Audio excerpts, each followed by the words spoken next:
শুভ অপরাহ্ন। কুন্ডু অ্যাগ্রন ফিশারিজের পক্ষ থেকে আপনাদেরকে আন্তরিক অভিনন্দন ও শুভেচ্ছা। আমরা আপনাদেরকে দেখাচ্ছি, আমরা এই পুকুরটাতে গত 18ই মে শিং মাছে কিছু রেণু দিয়েছি ময়মনসিংহ থেকে, দৌলত হ্যাচারি থেকে আমরা রেণুগুলো সংগ্রহ করছি। তো মাছগুলো মোটামুটি এখন পর্যন্ত প্রোডাকশন আশানুরূপ খুব ভালো দেখা যাচ্ছে, কারণ গত মাছ ছাড়ার পর থেকে 20 তারিখ 19 তারিখ 18 তারিখ 19 তারিখ থেকে যে পরিমাণে বৃষ্টি শুরু হয়েছে আমাদের উত্তরবঙ্গে, জয়পুরহাট, বগুড়া, নওগাঁ, রাজশাহীতে, সেটা অপরিকল্পনীয়। তো এই বৃষ্টির কারণে যে আমরা তো ভয়ে ছিলাম যে রেণুগুলো আমাদের কেটে যায় কিনা, তো না, উপরওয়ালার ইচ্ছা, সৃষ্টিকর্তার অশেষ রহমতে যে রেণুগুলো আমাদের সুন্দরভাবে প্রোডাকশন আসছে। তো আমরা রেণুগুলোকে প্রতিদিন খাবার দিচ্ছিলাম গত মাছ ছাড়া থেকে এখন পর্যন্ত প্রায় 8 দিনে, 7 দিন, হ্যাঁ প্রায় 8 দিনে আমরা খাবার দিচ্ছিলাম প্রতিদিন 6 কেজি করে। তো আজকে থেকে আমাদের খাবারের পরিমাণ বাড়াতে হবে, কারণ মাছের পরিমাণ অনেক বেশি আছে। এখনও পানিতে নেমে যদি একটা করে বাটি নিচ থেকে ধরে উপর পর্যন্ত তোলা হয়, তো দেখা যাচ্ছে 7টা 8টা করে মাছ উঠতেছে। তাহলে আমরা বুঝে নিচ্ছি এখানে যেহেতু এত ক্ষুদ্র ক্ষুদ্র মাছ এত বড় জায়গার মধ্যে এতগুলো করে উঠতেছে, আমরা আশানুরূপ খুব ভালো প্রোডাকশন হয়েছে। তো তারই ধারাবাহিকতা পানির চাপও বেড়ে গেছে। আর আরেকটা কথা বলে রাখি, শিং মাছের রেণুতে যদি অতিরিক্ত পরিমাণ চাপ হয়, তার রেণুগুলোর মাঝখানে যেতে পারে না, পুকুরের মিডিলে যেতে পারে না, তখন কিন্তু মাছ কিছু রেণু নষ্ট হয়ে যায়। তো দেখাচ্ছি, আমি দেখানোর চেষ্টা করতেছি, আমরা আপনাদেরকে দেখেন আমাদের এখানে পুকুরে একটা আউটলাইন আছে, হ্যাঁ, যদিও রেণুটা খুলে দেওয়া বা ছেড়ে দেওয়া পানিটা খুব বিপজ্জনক এখন, তারপরও রিস্ক নিয়ে আমাদের পুকুরের মুখে কিছু নেট বাঁধে আমরা দিব, এখনই দেখাবো আপনাদেরকে। তার আগে একটা জিনিস দেখাই চলেন, ওই যে আমাদের যে খাবারটা দিই পুকুরে, সে খাবারটা আমরা কতক্ষণ ভিজায় রাখবো। নার্সারি খাবারটাকে অন্তত 15 দিন বয়স পর্যন্ত, 10 থেকে 15 দিন বয়স পর্যন্ত আপনাকে 6 ঘন্টা করে ভিজায় রাখতে হবে। ভিজানোর কারণগুলো আমি আগের একটা ভিডিওতে আপনাদেরকে বলছিলাম, তারপর আমি আজকে কিছুটা বলে রাখতেছি আপনাদেরকে জানার স্বার্থে। যেহেতু এই নার্সারি খাবারগুলোর মধ্যে প্রচুর পরিমাণে খৈল, সয়াবিন, মানে শুষ্ক যে আমাদের শস্যগুলো থাকে, বাই প্রোডাক্ট যেগুলো, যেমন ব্রান চাল যদি আমরা খাই, ব্রানটা মাছে খাই, তেল আমরা খাই, খোলটা মাছে খায়। তো এইগুলো খুব শুষ্ক থাকে, এরা প্রচুর পরিমাণে পানি শোষণ করে। আর এই পাউডারগুলো যখন মাছ প্রথমে ডিরেক্ট খেয়ে নেবে, তখন তাদের প্রচুর পানির তেষ্টা পাবে, পানি খাবে। এই পানি খাওয়ার ফলে পুকুরে মাছের পেটের মধ্যে খাবারগুলো ফুলে যাবে এবং গ্যাস তৈরি হবে, এতে করে মাছ ছোটো অবস্থায় মারা যাবে, আমরা বুঝতে পারবো না। এই যে আমরা খাবারটা ভিজাচ্ছি এখানে, এই যে আমাদের চাচা এখানে ভিজাচ্ছে, চলুন দেখি একটু। চাচা, পানি বেশি করে দিয়ে ঘাটে দেন, দলাগুলো যেন থাকে না কোনো দিন। হ্যাঁ হ্যাঁ, পাইপের মাথা দেখছি, ওই দিক দিয়ে পানি বের করে দিতে হবে, নাহলে চাপে মাছ মারা যাবে। ওলা ঘাটে দেন, হাত দিয়ে ডলে দেন, আগে ডলে দেন, পরে পানি দেন, ডলে দেন, সুন্দর করে ডলেন। কারণ দলা দলা থাকলে এগুলা মনে করেন পুকুরে ভাসে বেড়াবে, পরে এগুলো পানি নষ্ট করবে। আসানোর পানির কালার খুব সুন্দর আছে এখন পর্যন্ত। যে বৃষ্টিটা হলো মনে তো করলাম রেণুই হবে না। আর সেন্টটা তো আবার হরলিক্সের মতো, কোনো দলাদেন থাকে না। ওই দেখেন পানির উপরে একটা দলা পড়ছে, কি সুন্দর। এই যে সাইডে দেখেন কি সুন্দর ভাসিচ্ছে, দেখেন এই যে পিছনে, আপনার পিছনে দেখেন, দেখছেন ভাসিচ্ছে কীভাবে। ওইরকমই থাকবে, মাছ খাওয়া পারবে না, পচে যাবে ওখান থেকে। হ্যাঁ, উঠে গেছে। দলাগুলো হাত দিয়ে গলায় গলায় ভাঙে দিতে হবে, কোনো দলা রাখা যাবে না।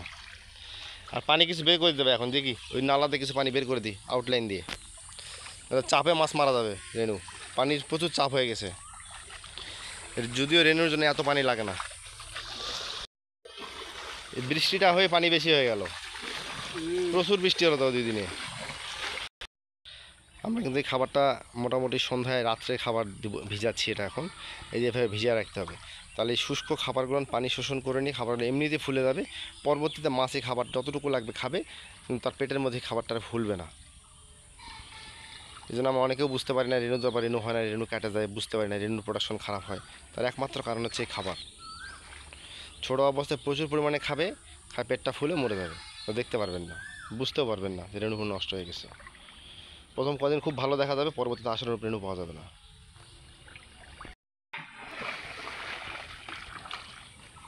দেওয়ার সময় 1 নৌকা পানি করে সারা পুকুর ছিটাবেন এবার। চাচারা বাড়ি মারান দেখি, মাছ দেখা যায় নাকি নামেই। এই যে আমাদের রকেটম্যান চাচা, চাচা এখন মাছ ধরবে। চাচা কটা করে ওটা বাড়ির? তাই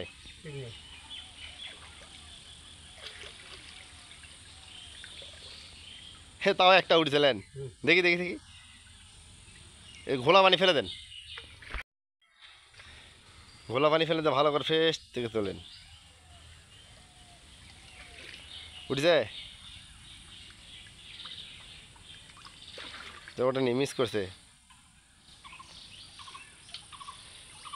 দেখি মাছ এখন ধারে লাগতেছে না,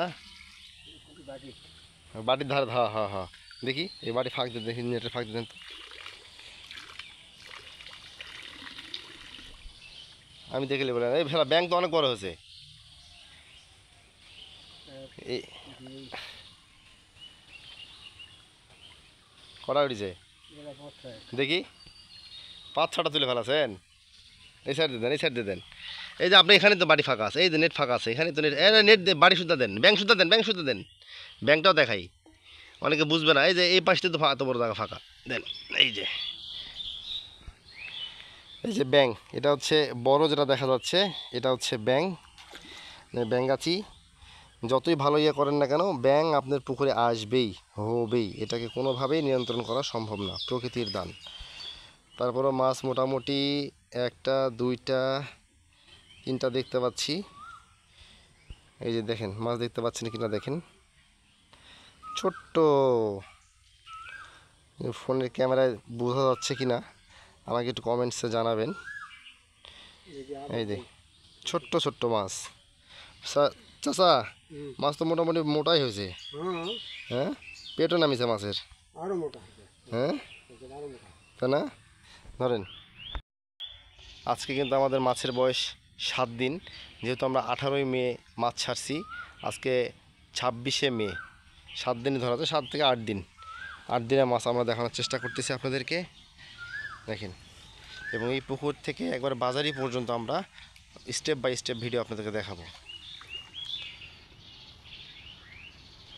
দেখেন ধার দিয়ে তোলেন। দিনের বেলা যদিও মাছ কিন্তু একটু গভীরে থাকে, এত কিনারায় থাকে না। সন্ধ্যার পর অথবা সকালে যদি আসে এখানে এইভাবে ধার দিয়ে বাটি দেন, খুব মাছ দেখতে পারবেন। কিন্তু যখনই আলো ফুটে যাবে, তারপরও মাছ উঠছে চাচার মধ্যে, বাটির মধ্যে। আমি এখান থেকে দেখতে পাচ্ছি, আমি এখান থেকে দেখতে পাচ্ছি। ফেলে দেন। তো দিনের বেলা ধরতে গেলে, দেখতে গেলে একটু দূর গভীরে যেতে হবে। আর গভীরে আমাদের পানির চাপ একটু বেশি হয়ে গেছে, এই রেণুগুলান গভীরে টিকবে না, নষ্ট হয়ে যাবে। এই জন্য আমরা এখন এখান থেকে প্রায় 6 ইঞ্চি থেকে 12 ইঞ্চি পানি কমানোর চেষ্টা করব আমাদের আউটলাইন পাইপ দিয়ে। তো ওটা দেখাবো, চলেন আপনাদেরকে। এই যে আমাদের পানিটা এখান থেকে কিছু বের করার চেষ্টা করতেছি। এই রকম নেট লাগাবেন মুখে, যেহেতু রেণু আছে, ছোট মাছ, খুবই ছোট ছোট মাছ। পুকুর এই যে বাহিরে জমে পানি, দেখেন কী অবস্থা। এই পানি যদি পুকুরে ঢোকে, তাহলে পুকুর থেকে যত রেণু সব উঠে চলে যাবে।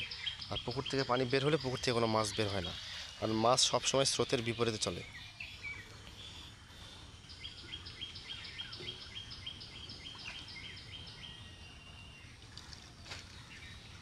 পানি বাড়াচ্ছে, যায়নি তো। ঘুতা মারেন, নাই ঘুতা মারেন, নালা ক্লিয়ার করেন, লগিতে ঘুতা দিয়ে নালাটা ক্লিয়ার করেন।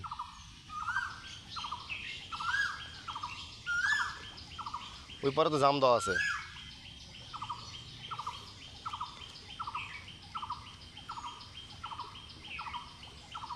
ঘুতা দেন। হ্যাঁ এখন বেরোচ্ছে। হ্যাঁ দেখি, হ্যাঁ ঘুতা দেন। এই যে, হ্যাঁ লগাবার আছে, লগাবার আছে, পানিও বাড়াচ্ছে, পানিও প্রচুরভাবে যাচ্ছে। ওইদিকে জমিনে আলটা কাটাতে লাগবে। এই যে পানি যাচ্ছে দেখেন, এটা আমাদের আউটলাইন, দেখেন, দেখানোর চেষ্টা করতেছি আপনাদেরকে। প্রচুরভাবে পানি যাচ্ছে, পানি একটু কমে দেওয়া লাগবে, পানির চাপ বাড়ে গেছে।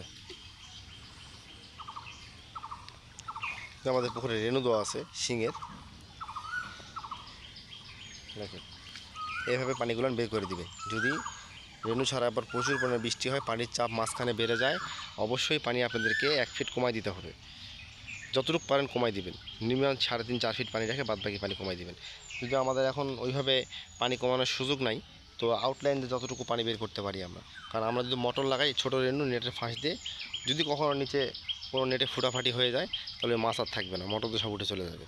অথবা চেষ্টা করবেন এভাবে আউটলাইট করে পানি বের করে দেওয়ার। দেখেন, তো আজকে এই পর্যন্তই। পরবর্তী কোনো একটা ভিডিও দেখা হবে আপনাদের সাথে। ভালো থাকবেন, সুস্থ থাকবেন, আমার দোয়া করবেন। ধন্যবাদ সকলকে।